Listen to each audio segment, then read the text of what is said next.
Hello everyone, welcome or welcome back to my channel. My name is Dr. Nisha and in today's video lecture we are going to study how to study repertory.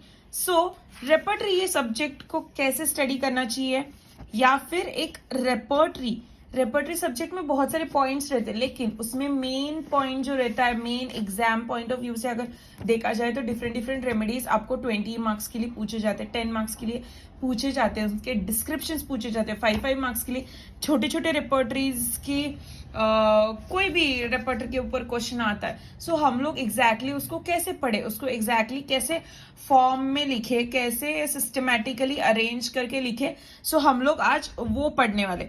ठीक है, तो last मैंने एक lecture बनाया था जिसमें मैंने आपको बताया है कि how to study a repertory. तो सिमिलर लेक्चर लेकिन in detail and I am going to tell you something, I am going to tell you my plans.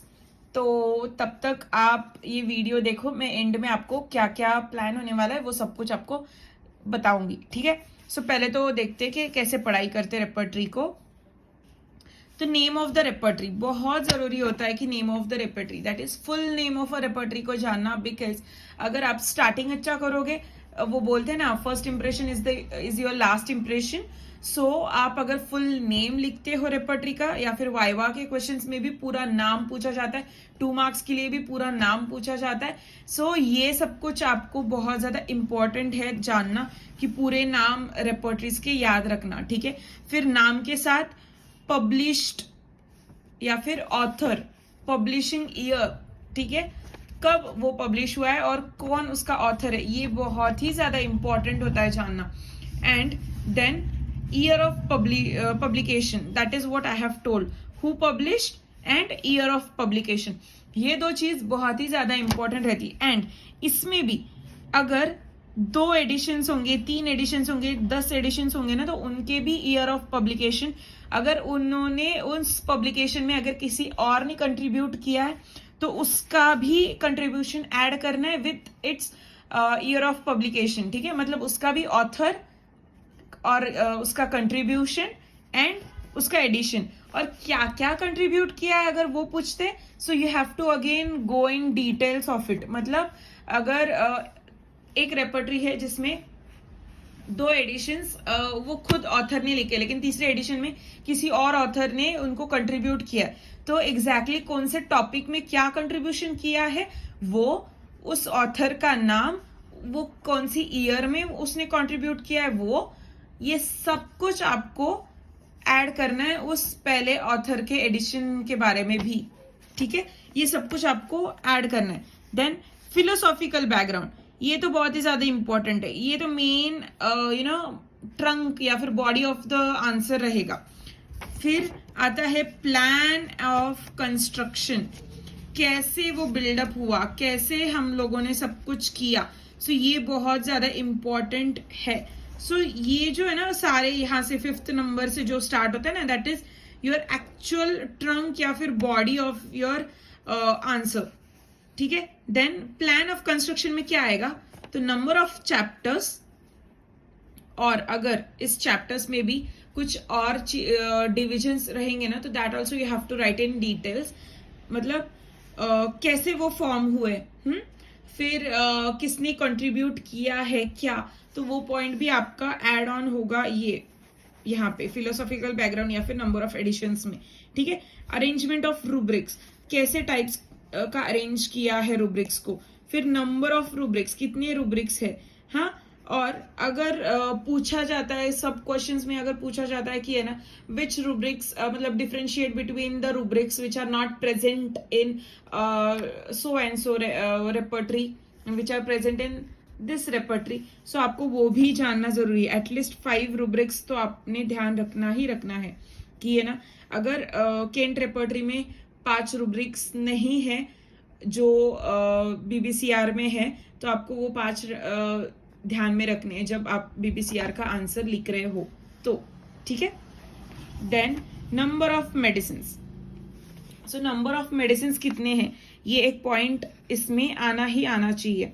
ठीक है, gradation of rubrics, what are the types of gradations, कितने gradations है और कैसे gradations है. अगर 3 है तो 3 कैसे कैसे ग्रेड किए हैं, अगर 5 है तो कैसे कैसे ग्रेड किए. So this should be included in your answer.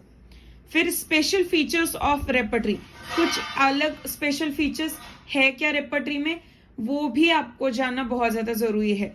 ठीक है. फिर एडवांटेजेस.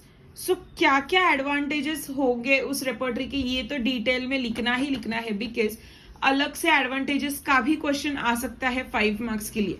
तो एडवांटेजेस ध्यान में रखना आपको बहुत ज्यादा जरूरी होता है. फिर एडवांटेजेस के साथ ही डिसएडवांटेज भी आपको ध्यान में रखना बहुत ज्यादा जरूरी होता है. फिर डिसएडवांटेज को और एक नाम दिए हैं, डिफरेंट डिफरेंट नेम्स. और हाँ, मोस्टली ना रेपर्टरी सब्जेक्ट में ना ये कैसे रहता है कि ये कन्वर्टेड फॉर्म होता है ना. रेपर्टरी तो इंग्लिश में नहीं आता है, ठीक है, ये कन्वर्टेड रहता है. तो ओल्ड इंग्लिश में भी बहुत सारे डिफरेंट डिफरेंट नाम होते हैं, तो वही उसी टाइप के क्वेश्चंस भी पूछे जाते हैं. तो आपको है ना ये सब कुछ क्वेश्चंस के भी डिफरेंट डिफरेंट टाइप्स जाने जाते हैं या फिर पूछे जाते हैं, वो आपको ध्यान में रखना है. लाइक डिसएडवांटेज को क्रिटिसिज्म भी बोलते, फिर ड्रॉबैक्स भी बोलते, ये आपको ध्यान में रखना है. तो अगर बोलेंगे कि है ना right drawbacks of Kent repertory, तो आपको पता होना चाहिए आपको लिखना क्या है एग्जैक्टली. ठीक है. So this was how to study a repertory, ये था मेरा पॉइंट. और अब मैंने कुछ सेक्शंस किए हैं, लाइक पेपर पैटर्न जिसको हम लोग बोलते हैं ना, तो उस टाइप का सेक्शन है. तो पहले सेक्शन में आता है case taking. So case taking के इतने सारे पॉइंट्स रहेंगे, तो इसमें से सबसे क्वेश्चंस आएंगे, सिर्फ इतने में से ही क्वेश्चंस आएंगे आपको एग्जाम में in the topic case taking. ठीक है.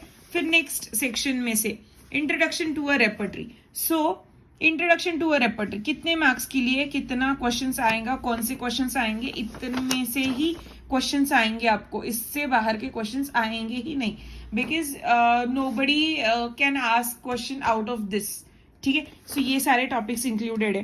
Then section 3. सो सेक्शन 3 में इतने ही क्वेश्चंस आएंगे, दैट इज रेपर्टराइज. तो है ना कौन से रेपर्टरीज है, तो लेपीज रेपर्टरी हो गया, केंट रेपर्टरी हो गया, इसके क्या क्या मार्किंग्स है, कितने मार्क्स के लिए आएंगे, ये भी मैंने आपको यहाँ पे डिटेल में बताया है. फिर बोनिंग हुसैन का रेपर्टरी हो गया. ये जो सारे रेपर्टरीज है तो यही आपको याद में रखने, यही आपको लर्न करने. ये कितने हो गए, तो 15 हो गए. तो ये 15 रेपर्टरीज और ये अगेन 15 के सब टाइप्स. सो इतने सारे रेपर्टरीज आपको ध्यान में रखने ही रखने हैं. एंड फिर 16th पॉइंट हो गया ये मैकेनिकल एडेड रेपर्टरी, मतलब 15 नहीं 16 रेपर्टरीज है एंड उसके सब टाइप्स है. So this was the paper pattern, या फिर इतना ही पोर्शन आएगा आपको रेपर्टरी के एग्जाम में. ठीक है. तो आपको इतना ही याद में रखना है, इतना ही पढ़ना होगा. सो ये सब कुछ मैं आपका डिटेल में लेने वाली हूँ. जैसे मैंने आपको बताया था वीडियो के स्टार्टिंग में कि मैं कुछ आपको अनाउंस करने वाली हूँ, कुछ इंपॉर्टेंट चीज बताने वाली हूँ. तो यही इंपॉर्टेंट है कि मैं ना रेपर्टरी के भी सीरीज स्टार्ट करने वाली हूँ. फिर धीरे धीरे मैं फिलोसॉफीज के भी सीरीज स्टार्ट करने वाली हूँ. लेकिन आपका सब्सक्राइब करना बहुत ज़्यादा ज़रूरी है, एंड आपका डाउट्स पूछना, एंड आपको क्या क्या चाहिए, कौन से टॉपिक्स आपको चाहिए, this you have to tell me, so that मैं अकॉर्डिंगली मेरे प्लान्स करूँ वीडियो लेक्चर्स के. सो अगर आपको कुछ भी डाउट होगा या फिर आपको कुछ टॉपिक्स बहुत ज़्यादा इम्पॉर्टेंट है एंड आपको पता होने चाहिए, या फिर आपको हार्ड जा रहा है थोड़ा सा, तो ना आप लोग मुझे बता सकते हो, मैं उसके ऊपर स्टडी करके आपको बता दूंगी, या फिर वीडियो निकाल दूंगी, या फिर मुझे अगर मैं मास्टर रहूंगी तो मैं बता ही दूंगी ऑब्वियसली. लेकिन अगर कुछ ऐसा चीज रहता है ना कि आपको पता नहीं है, मुझे भी पता नहीं है, बट आपको टाइम नहीं है, मुझे टाइम हो सकता है, तो मैं ना कर सकती हूँ. सो अगर जो भी कोई आपको टॉपिक चाहिए होगा ना, तो let me know in the comment sections, या फिर आप इंस्टा पे डीएम कर सकते हो, दैट इज डॉक्टर निशास ट्यूटोरियल होम्योपैथी. सो वहाँ पे भी आप लोग मुझे डीएम कर सकते हो, and in comment section also you can DM me. So I hope you like this lecture. I hope you will enjoy this type of series. I hope you will be, this is helpful for you guys. So yeah, इसके लिए आपको subscribe करना बहुत ज़्यादा ज़रूरी है. सो इसलिए जल्दी जाओ एंड सब्सक्राइब करो. Till then, bye.